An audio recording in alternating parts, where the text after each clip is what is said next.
Welcome back to the Mental Toughness and Body Show. I'm your host, Rob Evans, high performance coach, health and life strategist.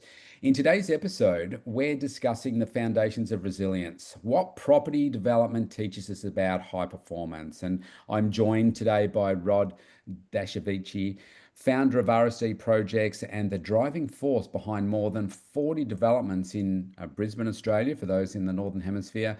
Rod's journey is really built on resilience, tough decisions, and long term vision. All principles that are just powerful in business, just as they are in life. So, Rod, welcome to the show. Opportune time to take a sip. Thank you very much, Rob. I appreciate it. Thanks for having me on. You're welcome. Thank you for joining me. So let's just start off with maybe let's talk about vision and resilience. I guess property development, it's about building things that last and Mm, outlast our lifetime, hopefully, if the foundations are right. Hey, what fingers crossed. what would you say is the biggest mental toughness lesson you've had to apply to keep building when, say, the market or circumstances are just against you?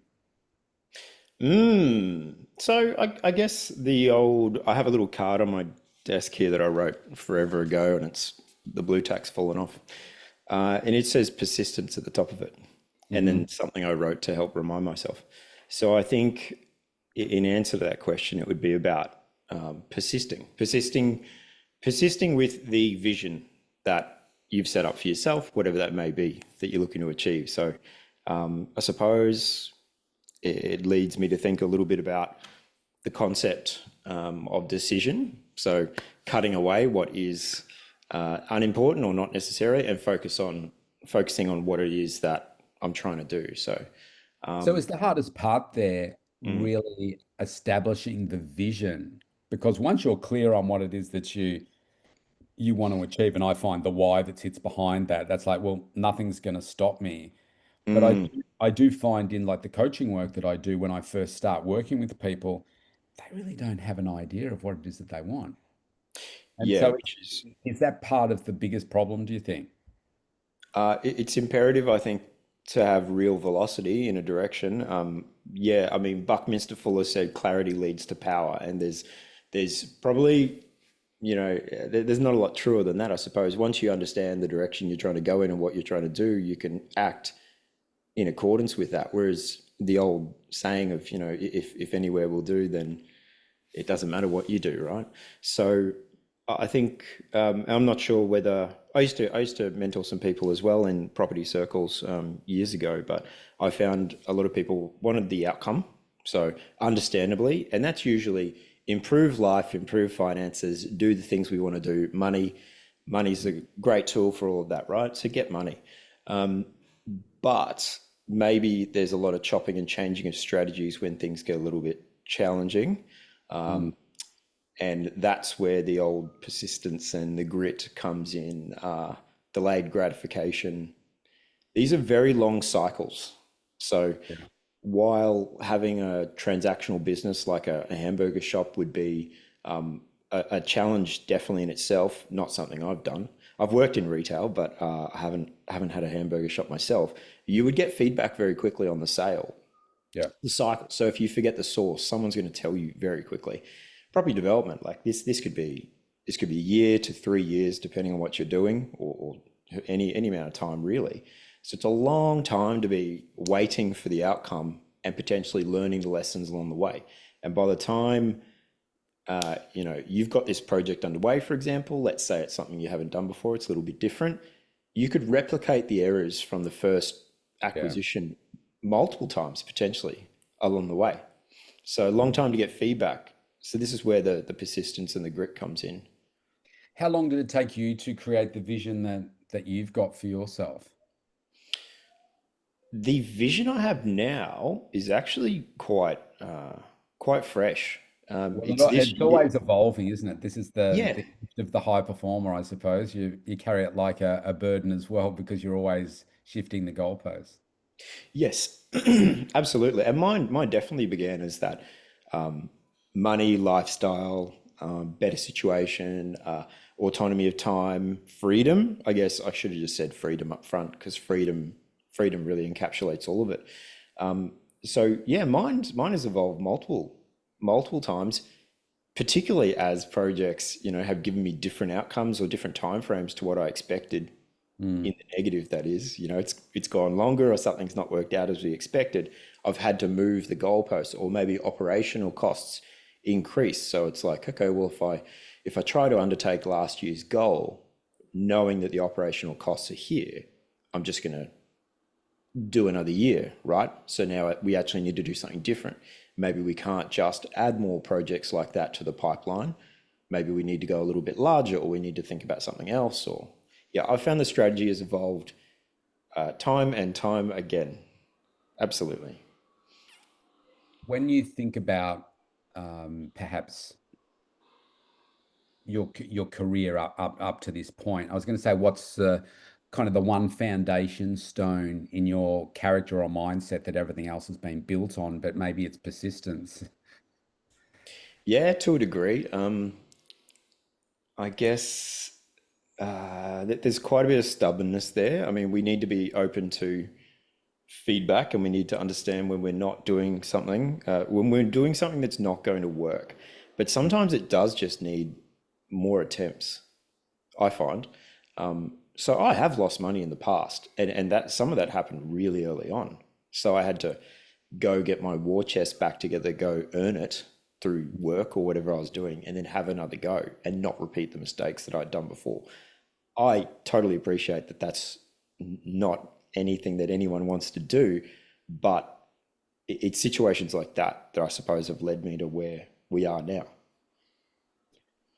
Uh, every person that I speak to that has had quite a lot of success all say the same thing, that where the most growth is in the failures, not the successes. And Yeah. I'm sure based on what you've just said there, if you and I guess they were early in your journey, which is a good thing because you can fail fast and learn quickly, so that you don't make them again. But Mm, you would agree with that? You've grown a lot through the failures of the past. 100%. Yeah, absolutely, absolutely. And I've even had a couple since in the more recent years since COVID, when there were all the construction prices running up and timeframes were blowing out. It was kind of inevitable, even though sales prices ran too. Mm. Sometimes we had sales contracts locked in and that kind of thing. So there's a couple there that didn't work out well. Thankfully, law of averages came into play because I run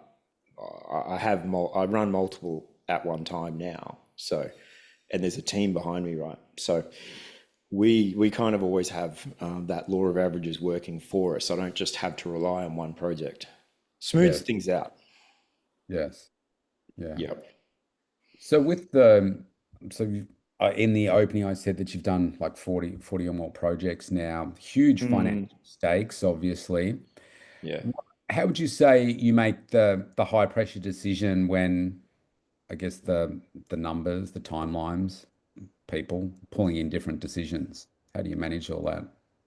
It's definitely got easier over time.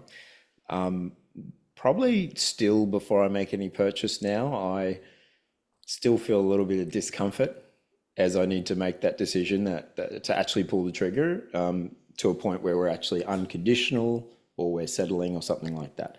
So I suppose recently I thought about this concept of it's not exactly rocket science or groundbreaking, but I hadn't really seen it explained like this before. So if we have a circular comfort zone, it doesn't matter whether you're a baby or now, your comfort zone is what it is. Often during these situations where there's pressure and there's lots of stakeholders and items that need to be met, juggled at the same time, perhaps it's outside of that comfort zone. So again, back to the sort of persistence and resilience concept, I need to step outside of that circle for a period. So I might be up here. If I can stay there and I can get the task done that I need to do, as uncomfortable as it is, it becomes part of my comfort zone, right? So I've kind of got a lumpy circle of a comfort zone now that encompasses all sorts of things. So I suppose I have time with my team. I have time alone. I like to walk, I run, go to the gym. I used to go to yoga all the time. I haven't been to yoga in ages now, since my 4-year-old was born. And those things all help me to clear my mind and, keep me focused. So being a workaholic definitely didn't assist me. So there's pushing, right, I guess, and then there's flowing as well. So I've learned to flow better. Yeah, nice. The it is like it's a whole learning process, isn't it? I mean, how many years have Yeah. you been in business for yourself now? Yeah, it's been about 15 now. Yeah, yeah. So for me this year it's 16 years. Yeah, right. Yeah. And so prior to that, I started out my career as a chartered accountant and working in the audit division of Coopers and Lybrand before it became PwC, Oh, showing my right. age now. And then Hmm. I went on to have corporate roles and stuff for like 19 years, and then Mm. started running my own health and fitness business. Never run a business before, and thought, no, I'm going to make this work no matter what. But it's Yeah. really the greatest gift I could give myself because I've never grown so much as a person through all the struggles of business and learning different things and so forth. I think we should all be forced to run our own business and earn a living off our effort rather than just going to a job. And then we can make a decision after 10 years or something, say, all right, now it's your choice to do this because you just change as a person, right? You Yeah. have to become resilient. You have to become resourceful, and it's a real journey. Like what you just said there, my number one priority, where I coach all my clients is around your health and your wellness, your fitness. If Mm. not your number one priority, you're never going to bring out your number one because it's your energy, it's your lifeblood to anything that you're going to do. Yep. And then you go through different stages of life. So you've got a 4-year-old, and my eldest child, she just moved out just like 10 days ago. So Oh, wow. we're in very different stages of life. And so Congratulations or yeah, commiserations, whichever. back to I think when to like my girls were 4 years of age, it was very different. I was starting the business and wanting to be the full stay-at-home dad at the same Mm. time. And that brought some other learnings to me as to managing my time and how to bring out the best in me. And sleep was disrupted, and how to still operate at a high level, or what you think is a high level at the time. But on looking back, you say, man, I wasn't working hard enough back then. But it's such a journey, isn't it, that we go on. And I think finding what your rhythm is with everything you just said there about you've probably got to get back into the yoga, by the way. If that was something I that really, agree. if that's something that really, I don't really like it, but if that's something that really filled you up, you've got to make sure that you get those things into your life. Yeah, absolutely. I resonate with all of that. Yeah, yeah, effectively. So, If yeah, we as think much back, as my, sorry, sorry, mate, you no, go. you go. I was going to say, as much as my CFO laments me getting a massage a week, she doesn't understand. It's part of the key. It's part of the key underlying structure that helps keeps me going. Yeah. That gym, yeah, just there has to be rest and downtime. When there's this much going on, I don't see another way. But that's a large part of what makes it all right. Like it's kind of extreme multitasking or extreme plate spinning, if you like. How much of it do you think you've pushed that? Because I know that when I worked corporately, for instance, Mm. my days were like I'd try and work 7 till 6, like in the office. Wow. And Yeah, th- great. and this is in a time when you could not, I know it's hard to believe, you could not get email outside of work. The Yeah, phone, right. the No phone Blackberries. technology didn't exist to get emails on your phone. There were Yep. no cameras on the phone. There were no, I know it seems weird for people listening to think that that didn't exist, but it didn't. Yep. And so I felt that I worked hard and I needed my weekends off because I worked so hard. Mm. Now, what I can say quite comfortably now is I didn't know what hard work was until I started running my own business. And I work harder, longer now than I've ever worked before, but it's Mm. also not work because I guess I've designed a life that I don't need a break from. Yeah, So it cool. doesn't feel like work. So I guess coming back to my question, how much have you, yeah, we can work a certain tolerance, certainly when I was in an employee and thought, oh yeah, Mm. I need a break. I need holidays. I need, this, that, or the other. But now I'm like, I'm right up here and I just don't need a break. So have you challenged that yourself? Yeah, that's really interesting.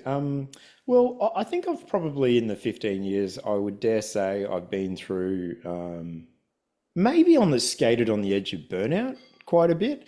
So I actually can't work as hard as I used to. And I've also built the whole business and scenarios to work with that too. So I've got there's six of us, including myself, in the business, and basically the other people are doing the things that I can't do or don't want to do. So that it leaves me usually most of the time doing the stuff that I do enjoy doing, and So, that's yeah.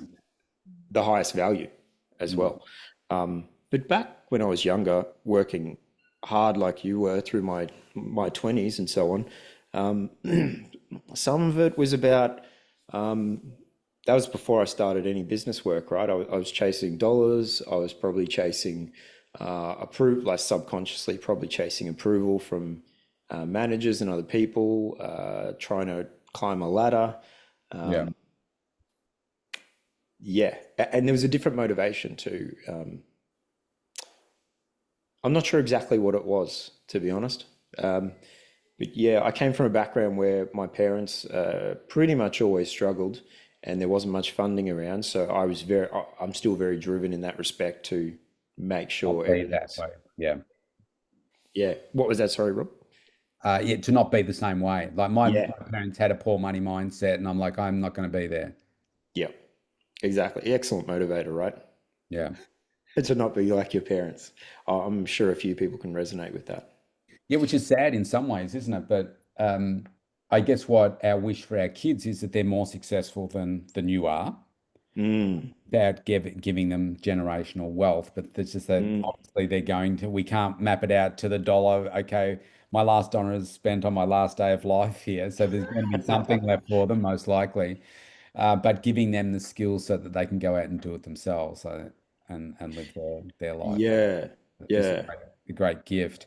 My parents just didn't have the skill. Right? There's Mm, so many successful people, like multi-millionaires that I speak to, that their parents had a really poor money mindset. And mm. that has helped drive them to success. Like it Yep. did for me. I'm like, man, just I wanted to get out of home by the time I was 20. That's how I'd graduated, got a graduate um, placement with Coopers and Lybrand. My first salary back in 1990 was $25,000, which sounds really low, but it was actually one of the highest amounts being paid for graduate accountants back then. Yeah, yeah, yeah. Well, yeah, I remember when did I start? Probably started full time around 2000. And Okay. yeah, after or slightly early 2000s, and my wage was less. So no, that's a good Go. wage. Absolutely. I'm sure we'll be talking in 10 years, right? And the average wage will be, 200 grand or 300 grand or something like Yeah, that. well, I think the graduate entry income now is something like $80,000 or for that Mm, same position, mm. It's interesting. back then. But yeah, the cost of living here in Australia is certainly Melbourne property here is nuts. But yes, let's talk about perhaps what you imagine success was when you first say started in business. I mean, you were talking about freedom and things like that. Yeah. To what it is now. Do you think it's very different how you would define what success means for you now?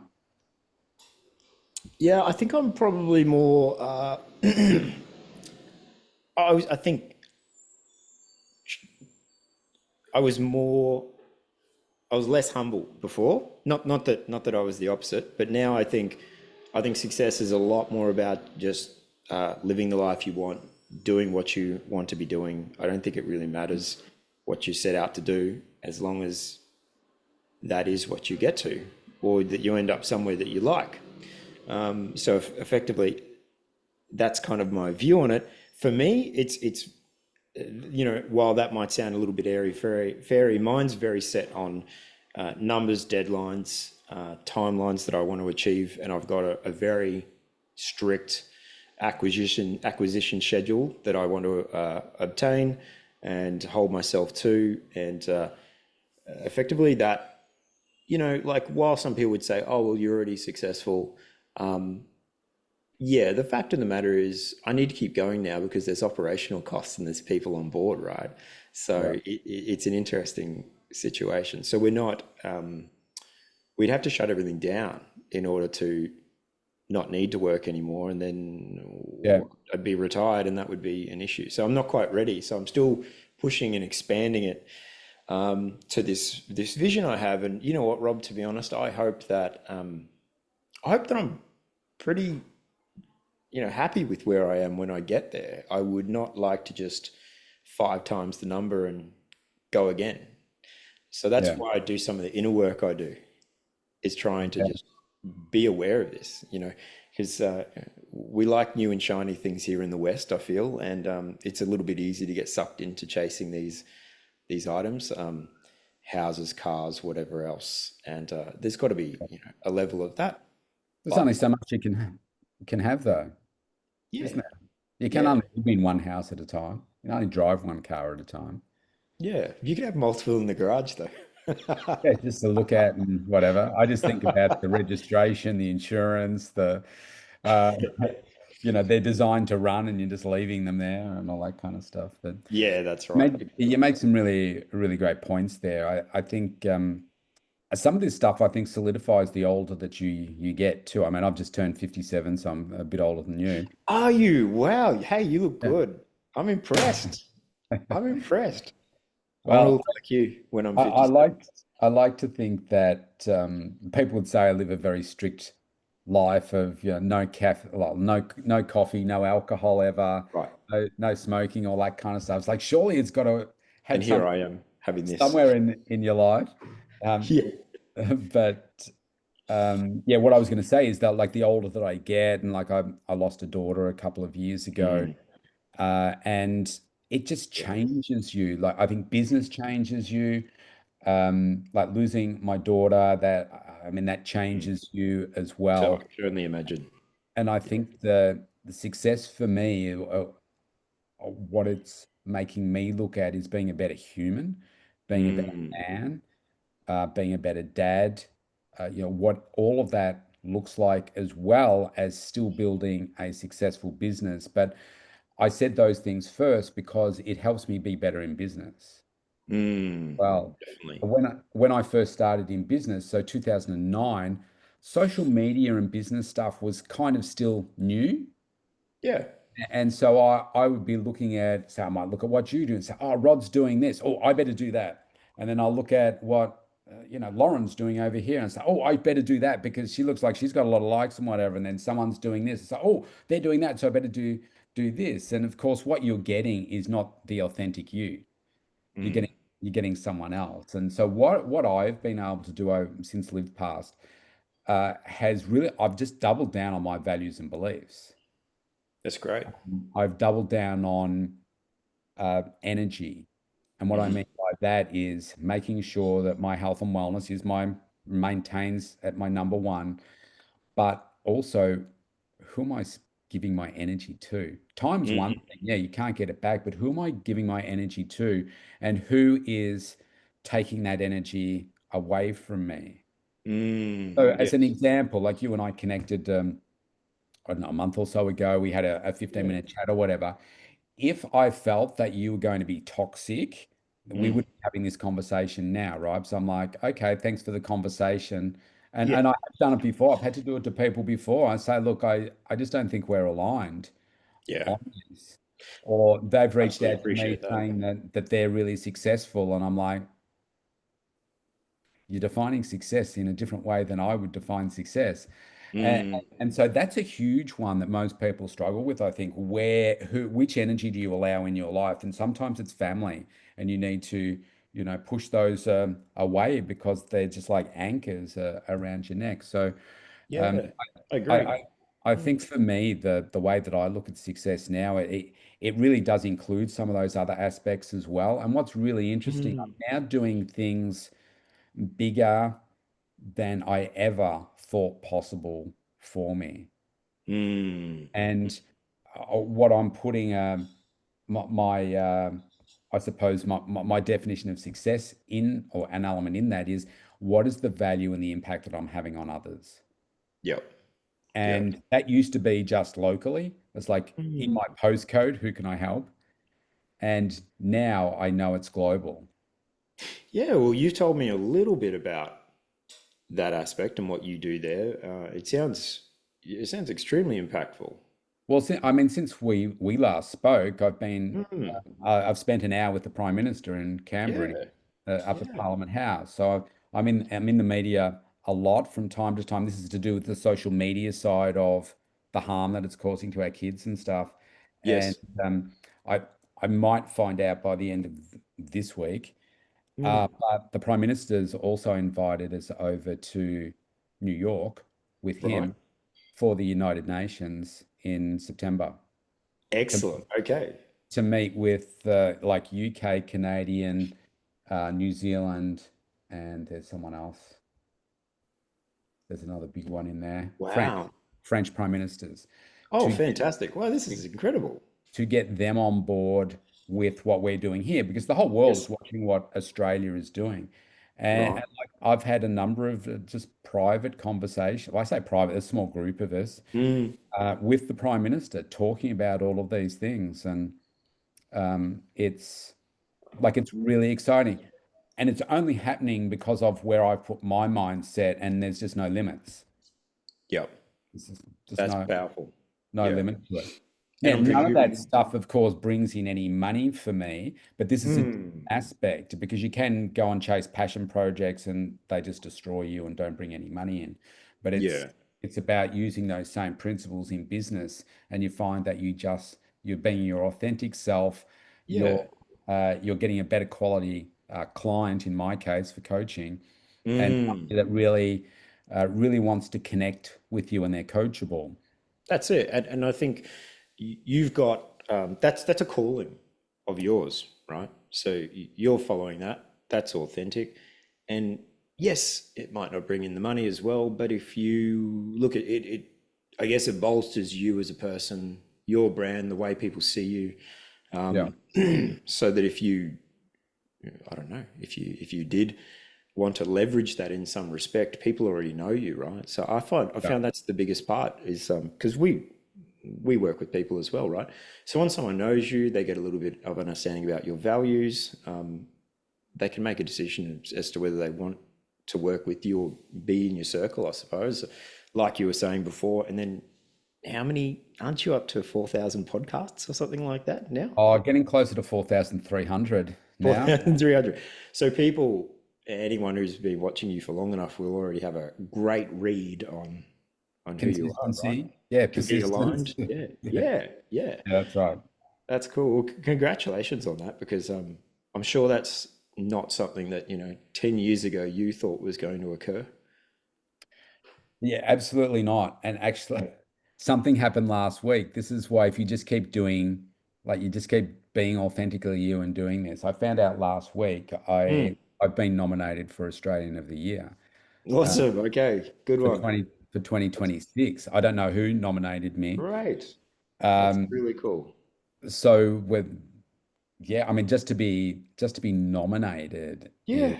an incredible honor, and it's like, Yeah. wow, What an honor.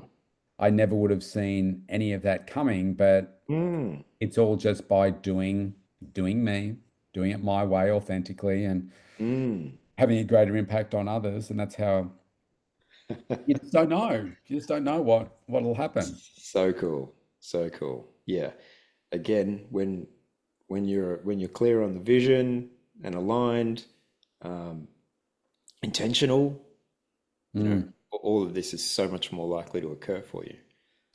Let's go back to the energy part for a second. I'm just interested in how you manage this, maybe in like personal life and certainly when it comes to business, because you're doing developments. And Yeah. obviously, if somebody comes with a dump truck full of money and said, "Hey, I want you to, build this for me or whatever. Here's the bottomless pit of money," and you think, "Oh, wow." But if the Mm. person's an a-hole or toxic, or you think, "Oh, gee, there's money there, but I'm really not quite sure." What's the process that that you go through, whether it's mine's pretty similar for personal and professional, but that Yep. you go through to know, okay, do I want to put energy here or Mm. or investment, etc. Yeah. Okay. Great. Awesome question. Okay. So it's a lot more. I have a much higher awareness now than I ever did before. A lot of it is initial gut feel. I allow that to come in and listen. Some of that is because when I was starting the career, the first bunch of projects, like 16 or so, were joint ventures, just about. Most of the partners, excellent.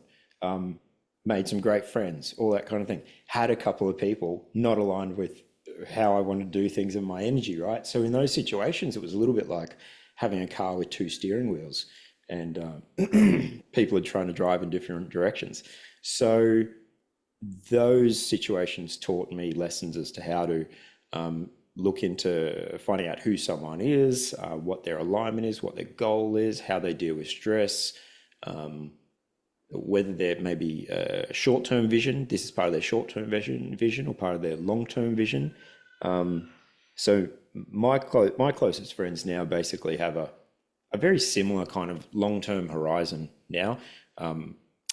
We all sort of see relationships in a similar manner, and it just makes life a lot easier. So yes, when the person does come along who has a dump truck of money, they do need to align. And there's been situations where we've said, "Oh, look, not a good fit," and maybe I've recommended them to go chat with a couple of others who handle it differently, or they don't mind that. Yeah.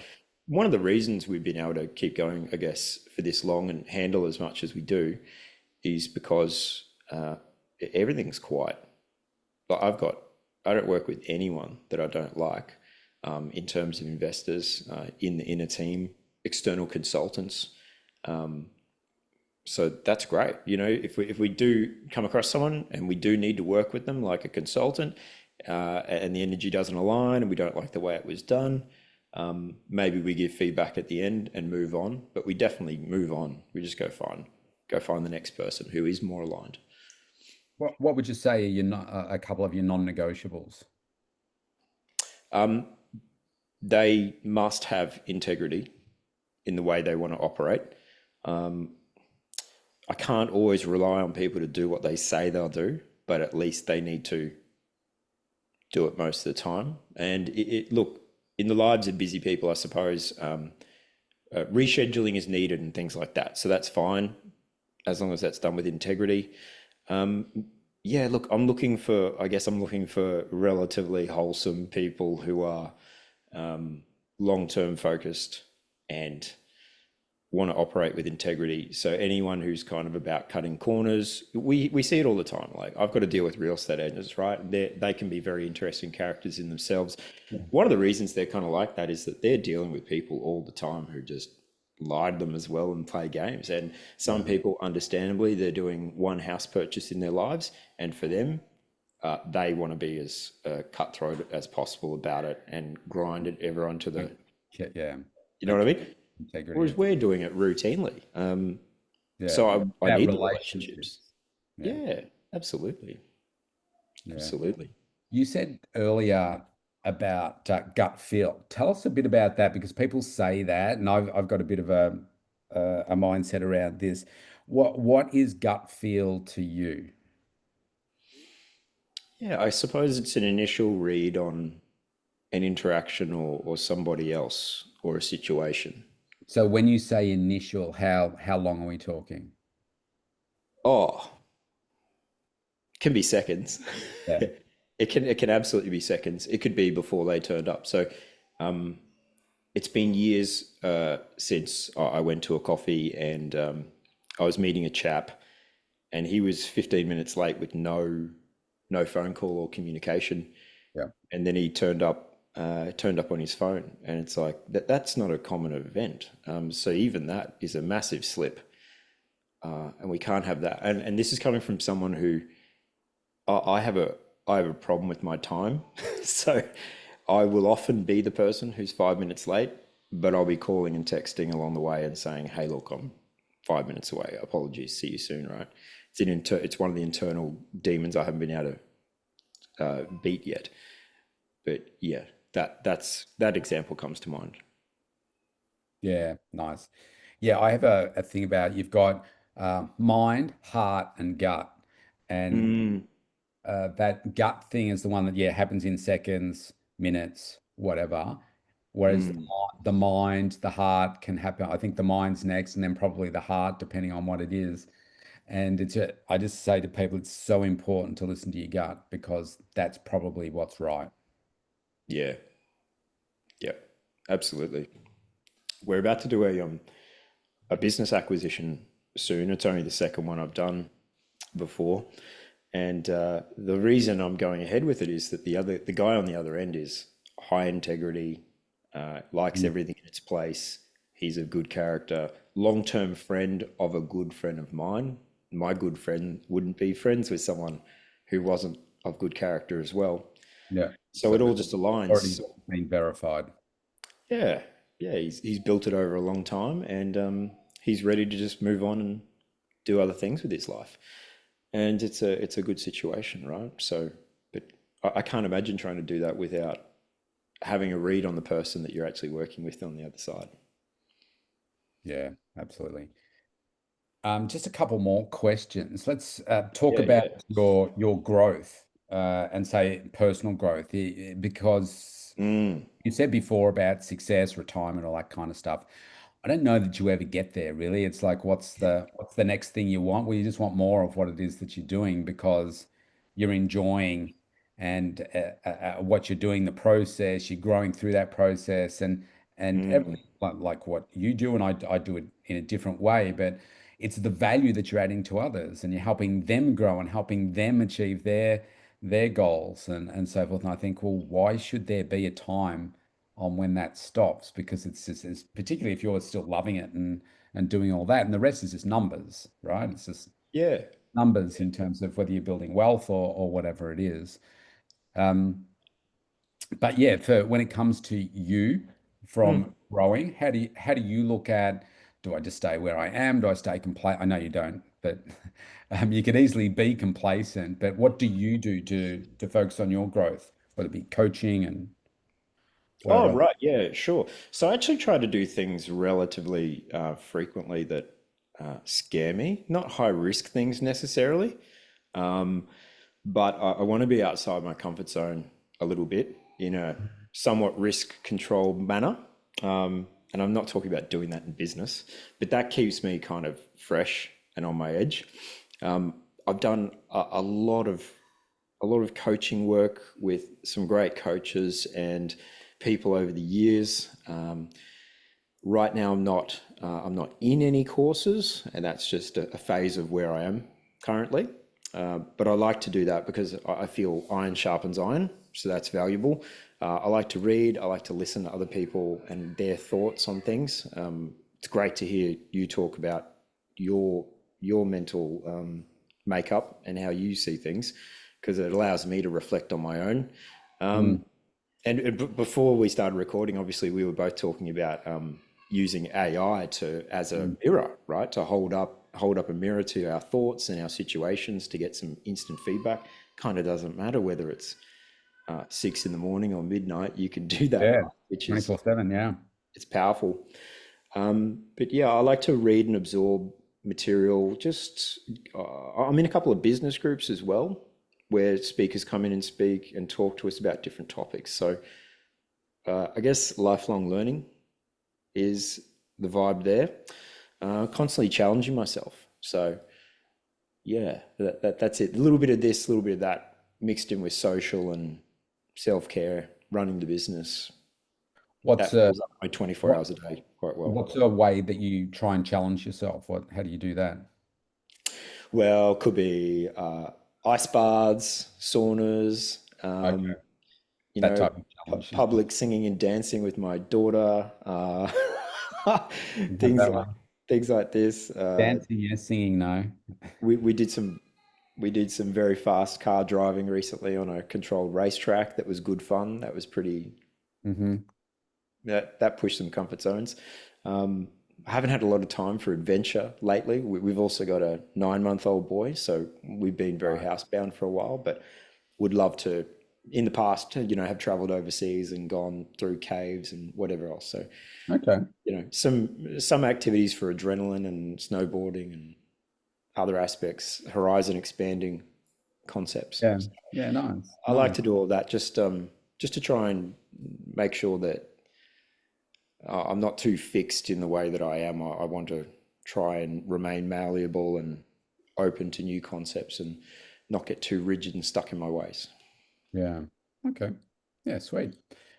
And my final, well, actually, I'm going to have two more questions. So the first one being, what would you say is the greatest advice that you've ever received? Keep going, I think. Is that the Look, advice? Keep going, I think. Just keep going. not the I think part. Look, yeah, it's just that same theme of the stubbornness and persistence. So I really do think that most people don't get what it is that they're looking for because they're not willing to push through and effectively pay the price. Yeah. The price, like I didn't, to be honest, I didn't think it would be this hard work to get here. Yeah. I Yeah. would not have undertaken this journey if I knew the work would be this hard. I have been so challenged. I've grown so much. I've been completely pushed into different scenarios that I didn't expect I'd have to deal with. And like we spoke about before, and here we are. Like we're completely different people now. Yeah. Our experiences have shaped us. So Yeah. Yeah. that's the real gain, I suppose. Recorded a podcast a couple of days ago called the cost of success, what no one talks about. Right. Okay. There you go. Um, because there's a lot to it. People think about the end result, but that's just a result. It's who you become through that journey, and no one talks about that really. It's the sacrifice. Yeah, it's late nights, it's lack of sleep, it's a lot of pain and suffering and stuff, which sounds really horrible, but I wouldn't want to start from scratch again. Yeah. But it's going through all of that that has created me to where I am now, and I'm grateful for that. Yeah, absolutely. I feel the same. So my final question is, well, I didn't ask you this before we hit record, but Yeah. do you want people to reach out to you if they are thinking about investing, wanting to talk about what it is that you're doing and so forth? Before we give out your details, do you want people to reach out to you? Yeah, happy to. Happy to. Okay, Yeah, yeah, that'd be fine. So we've got investors in our projects effectively. Yeah, so work with people from different walks of life. If anyone would okay. like to reach out and chat, they're welcome What's to. the best way to do that? Uh, Email would be great. Yeah. Okay, all right. Email. Would you like me to explain, or do you want to Yeah, why post don't it why later? don't you say what it is, and then Yeah. you can send it to me, and we'll put it. Well, I think I've already got it. We'll attach it to the bottom of the podcast. Yeah, great, mate. Yeah, it's so you've got it there. The perfect. It's Roderick at RSD Projects. So RODERICK at rsdprojects.com.au. Okay, So yeah, terrific. Right, well, we'll put that at the bottom. Reach out to Rod if you are interested in investing. Are all your property developments in Brisbane? yeah, that's right. Everything's in Brisbane. I have one holding asset over in WA currently, but the rest is Brisbane and surrounds. Yeah, okay. And to give people on the other side of the world some perspective, like Queensland, Brisbane is one of the fastest growing areas within Australia. I saw the Gold Coast is just going absolutely bananas there, just because of the beach and everything That's that it. people Yeah, attach to the yeah. Gold Coast. Olympics are So, on the way. yeah, Uh, 2032, isn't it? Yes, correct. Yeah, 2032 Olympics will be here in Brisbane. So everything's going to look very different in a handful of years. We're not even going to Yeah, recognize it, I think. yeah, the billions of dollars that go into it. Shall be Terrific. interesting. Well, Rod, thank you so much for our conversation today. It's been really, Oh, really likewise. interesting. It's always great to get the insight into our high performance thinking, and it doesn't really matter what industry you're in, there are common threads of what it is that you do, how you think, how you conduct yourself with your health and wellness and everything on a daily basis. So it's been a privilege to have you on the show. So thank you for joining us today. Thanks, Rob. Yeah, I appreciate it too. It's been really good to chat. So we'll see you around. Thank you.